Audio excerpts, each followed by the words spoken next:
உன்னை கற்புள்ள கன்னியாக கிறிஸ்து இயேசு என்னும் ஒரே புருஷனுக்கு நிச்சயித்திருக்கிறேன். நான் தான் உன் அப்பா. நான் ஒரு மாப்பிள்ளைக்கு உன்னை நிச்சயம் பண்ணி விட்டேன். அந்த மாப்பிள்ளை பேர் என்ன பேர்? இயேசு கிறிஸ்து. நான் 5 அக்கா தங்கச்சியோட பிறந்தவன். எங்கள் காலத்தில் நிச்சயம் பண்ணிட்டா வீட்டை விட்டு பொம்பளை பிள்ளைகளை வெளியே அனுப்ப மாட்டாங்க. இப்போ பொண்ணு பார்த்த உடனே ஃபோன் நம்பரை வாங்கிக்கிட்டு பைக்கில் சுற்றதும், அருவிக்கரை போகிறதும், திப்பரப்பு போகிறதும், கன்னியாகுமரி போகிறதும், ராமேஸ்வரத்தில் போய் இருக்கிறார் ஒருத்தர். கல்யாணத்துக்கு நான் போகிறேங்க, என்னை தான் தலைமைன்னு போட்டிருக்காங்க பத்திரிக்கையில். வாசலில் ஒரு ஃப்ளெக்ஸ் வச்சுருக்கு. ஏன் போட்டால் ஒரு ஓரத்தில் இன்னும் கோட் போட்டு நிற்கிறேன். அங்கிட்டு பார்த்தீங்கன்னா அந்த பொண்ணு அப்படி படுத்திருக்கு, அந்த பொண்ணு மேலே இவர் படுத்திருக்காரு. அப்படி மூக்க உரசிங்க அப்படின்னு. நான் தான் டைரக்டரு. நான் கேட்டேன், கல்யாணம்லாம் முடிஞ்ச பிறகு எதுக்கு என்னை கூப்பிட்டேங்கன்னு கேட்டேன்.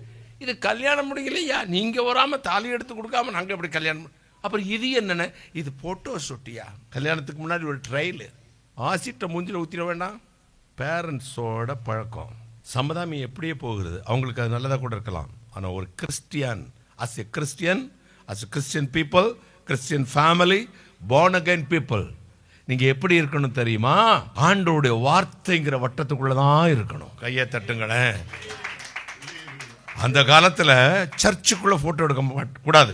இன்னைக்கும் இருக்குது. நாசிரியத்திலாம் எடுக்கக்கூடாது, வீடியோ எடுக்கக்கூடாது. எல்லாம் முடிஞ்சிட்டு பொண்ணு மாப்பிள்ளை ஜாலி ரைடு வெளியே வந்து நின்னதும் சர்ச்சு கதவை அப்படி அடைப்பாங்க. அடைச்ச உடனே பொண்ணு மாப்பிள்ளையும் கையை கோர்த்துட்டு அந்த சர்ச் வாசலில் நின்று அடைக்கப்பட்ட கதவுக்கு முன்னாடி நின்று ஃபோட்டோ எடுப்பாங்க. இதுதான் எல்லா வீட்லேயும் இருக்கும். எத்தனை பேர் பார்த்துருக்கீங்க அது? இப்போ அப்படி இல்லை, கல்யாணத்துக்கு முன்னாடியே படுத்துருக்காங்க. அப்போ உன்னை யாருக்கு நிச்சயித்திருக்கிறேன்? இயேசு கிறிஸ்துக்கு. உலகங்கிற வேற ஒரு ஆண் அவன் கள்ள புருஷன், பிசாசுங்கிற வேற ஒருத்தன் கள்ள புருஷன். பார்த்தேனாலே நீ கற்பிழந்தவள். நான் சொல்லலாமா? இதெல்லாம் கற்புலாம் பேசுங்க. இந்த விமன்ஸ் லிபரேஷன், இந்த ஃப்ரீடம்லாம் ஃபைட்டர்லாம் என்கிட்ட சண்டைக்கு வந்துடாதீங்க தயவு செய்து சிஸ்டர்ஸ். எங்கள் பைபிளில் அப்படி எழுதியிருக்கதை சொல்கிறேன். கற்புள்ள கன்னிகையாக உன்னை கிறிஸ்து இயேசு என்னும் ஒரே புருஷனுக்கு நிச்சயித்திருக்கிறேன்.